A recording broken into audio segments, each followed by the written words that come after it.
Hoje nós vamos consertar a subclasse o Grande Antigo para o Bruxo do D&D Quinta Edição. Bora lá!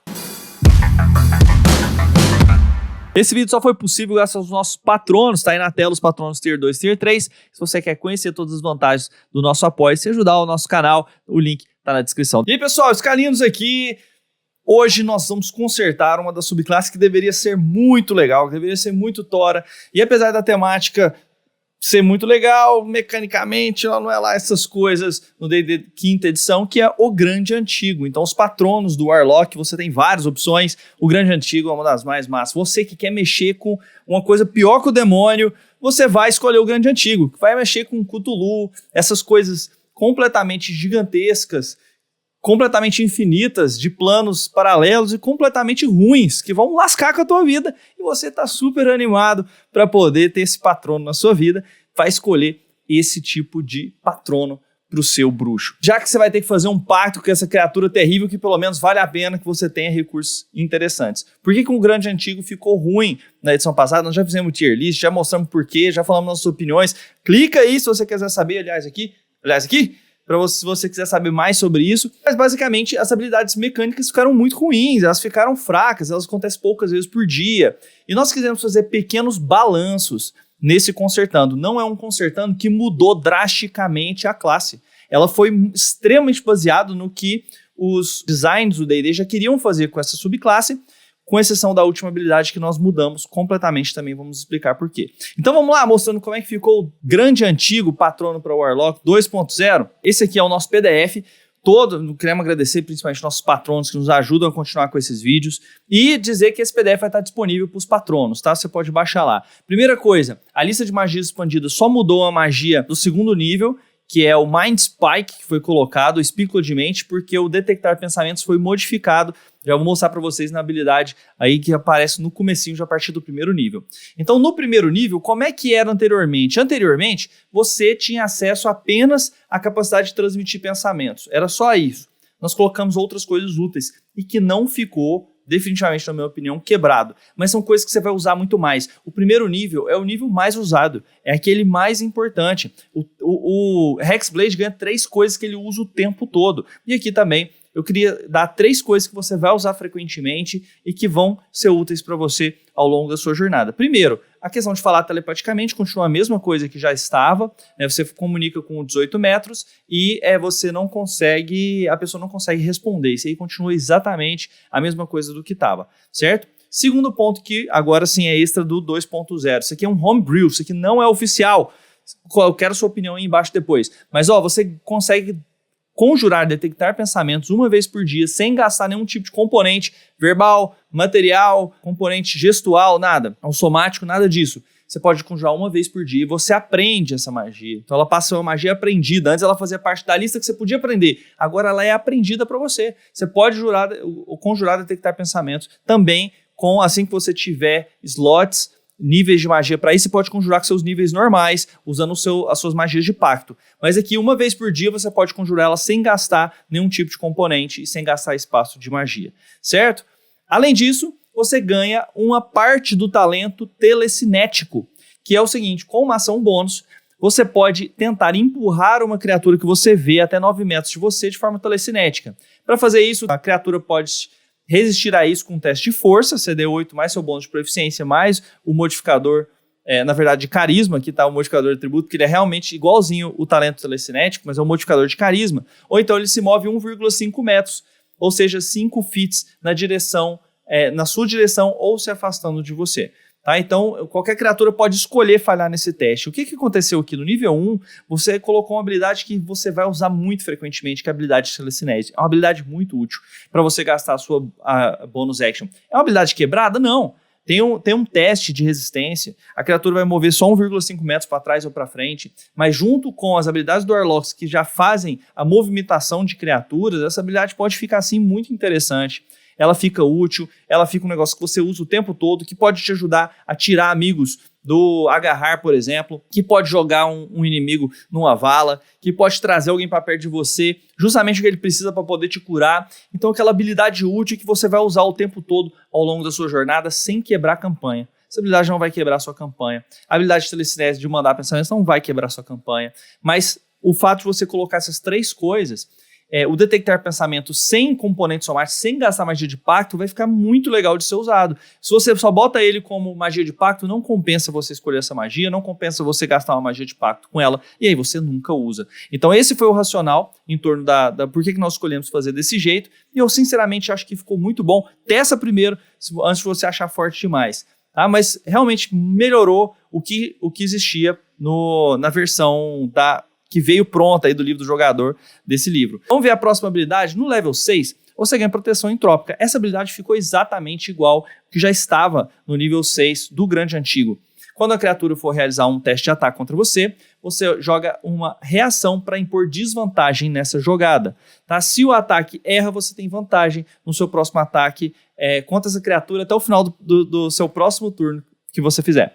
Tá? Então, usou sua reação, deu desvantagem, a criatura errou, você tem vantagem no próximo turno. Aqui você só podia usar isso uma vez por descanso curto. Agora nós colocamos proficiência vezes por descanso curto.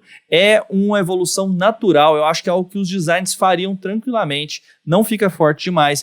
Na maioria dos levels aí que você joga, que é até o 10, a maioria das campanhas, você vai poder usar 2, 3 ou 4 vezes por descanso curto. Promover desvantagem nem é algo tão poderoso assim, mas você vê que já ficou muito melhor do que na classe original, em que você só podia fazer isso uma vez por descanso curto. Agora vamos para a habilidade de nível 10, Escudo de Pensamento. Essa habilidade ficou bem parecida também com a original, com algumas modificações que deixaram ela mais poderosa e mais relevantes. A partir do 10º nível, os seus pensamentos não podem ser lidos através de telepatia ou outro meio, a menos que você permita. Isso aqui já existia. Você também adquire resistência a dano psíquico. Isso aqui também já existia. Agora, o que mudou? Toda vez que uma criatura causar dano psíquico a você, essa criatura sofre a mesma quantidade de dano ocasionada antes da resistência. Porque senão a criatura te dava dano, aí você tinha resistência, e aí e só aparecia de vez em quando e você dava uma quantidade medíocre de dano nela de volta, porque você ainda aplicava a sua resistência. Então, para mim não fazia tanto sentido. Agora você dá o dano antes da resistência. Tá? A quantidade de dano, a criatura jogou 50 de dano em você, ela toma 50 de dano psíquica, você só toma metade, você tem resistência, ela toma total. A menos que ela tenha resistência também, aí tudo bem, mas ela toma o impacto desse dano psíquico aumentado. Além disso, isso aqui também a gente acrescentou para deixar essa habilidade mais relevante, mas mais uma vez não acredito que seja quebrada. Sempre que você provocar dano psíquico, você vai adicionar o seu modificador de carisma ao dano provocado.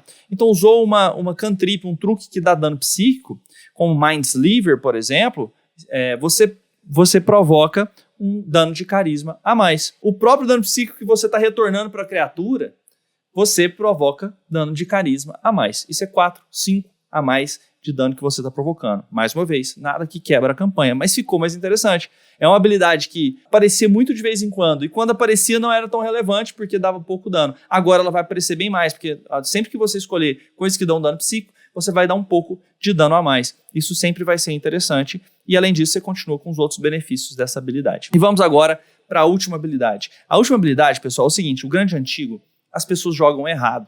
Tá? Todos os exemplos que as pessoas me davam nos comentários estavam jogando errado.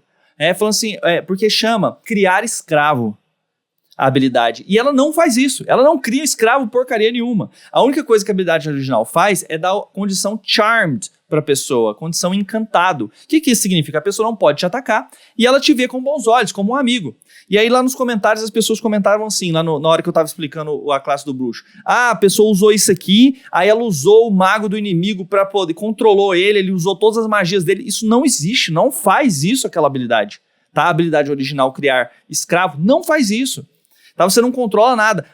O inimigo usou no bárbaro da minha equipe e atacou todo mundo. Ele não faz isso. A pessoa continua não atacando os amigos dela. A pessoa continua vendo o interesse dela. Não, você não controla hora nenhuma. Só que ela te vê como um amigo. É isso que faz a habilidade original. E a pessoa tem desacordada e você tem que tocar ela. Assim, é muito ruim, muito situacional. O efeito muito pequeno. E a gente quis transformar em algo que tem mais a ver com o restante das habilidades. E para isso a gente criou uma nova habilidade aí, conversando com o Gustavão também, que é um cara que sempre está fazendo aqui cada habilidade, revendo também no momento que a gente está tentando criar junto. Subjugação mental, como é que funcionaria? A partir do level 14, você aprende a invadir uma mente de criaturas e interromper as suas ações. Então funcionaria parecido com aquela habilidade de nível 6, em que você dá desvantagem, né? Nessa aqui vai ser uma habilidade dessa, só que mais aprimorada. O que vai fazer?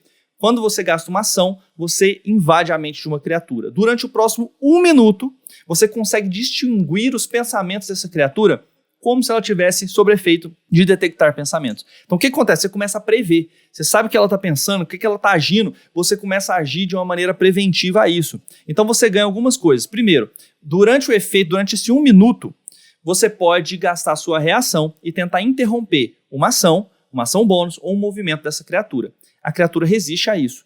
Ela não resiste a ter sua mente invadida. Tá? Você usa a invasão de mente, você já está detectando pensamentos nela durante 1 minuto. Além disso, você interrompe, usa sua reação, por exemplo, você percebe que ela vai fazer um ataque. O mestre declara, vou fazer um ataque tal. Eu uso minha reação para interromper esse ataque. Você percebeu antes e tentou travar a criatura. Ela pode resistir a isso. Você só pode usar um desses, né? Óbvio, porque você só tem uma reação. Então não dá para separar a ação bônus, o ataque e o movimento dela. É um dos 3. E ela tem a resistência, ela vai jogar sabedoria para tentar resistir. Ela resistiu, no próximo turno você pode tentar de novo. Durante 1 minuto você tem esse efeito. Você pode tentar interromper outra ação dela. Você não perde a sua magia, a sua invasão de mente, nem nada disso. Você continua lá, só que você não conseguiu interromper aquela ação. Certo? Ela não resistiu, você interrompe, no outro turno ela pode fazer a ação dela normalmente, você pode tentar interromper se você tiver reação. Entendido? Então essa é a primeira coisa. Segunda coisa, como você é capaz de prever os movimentos dela, a criatura vai ter desvantagem para poder te atacar e você vai ter vantagem de atacar ela enquanto o efeito durar. Tá? Essa subjugação de pensamento só termina precocemente antes de 1 minuto se você quiser interromper, se a criatura for para outro plano de existência ou se ela morrer. Então é a forma de terminar antes. Você pode usar essa habilidade 1 vez por dia, recupera com um descanso longo. Então, para mim, ficou uma habilidade muito mais relevante, você vai usar muito mais, você vai usar no boss, vai ficar melhor para atacar o boss. Provavelmente ele não vai querer ficar te atacando com desvantagem, vai atacar outras pessoas, mas você vai ficar muito mais potente para poder atacar, para poder evitar ataques daquela criatura, e além disso, você vai conseguir interromper ali habilidades dele ao longo desse efeito. Aí, essa habilidade, ela gasta uma concentração, tá? É como se você estivesse concentrando numa magia. Tá bom? Você vai ter acesso a esse PDF completo no nosso patrono. Se você quiser conhecer, coloca o link na descrição. E é lógico que eu quero saber suas opiniões. O que você achou desse O Grande Antigo 2.0? Ficou melhor que o anterior? Não ficou? O que você modificaria? Coloca aí pra nós. E não se esqueça que o Fantástico vive aqui. Vou deixar 2 vídeos para vocês assistirem. Depois clica aí se vocês querem ver mais. Tchau!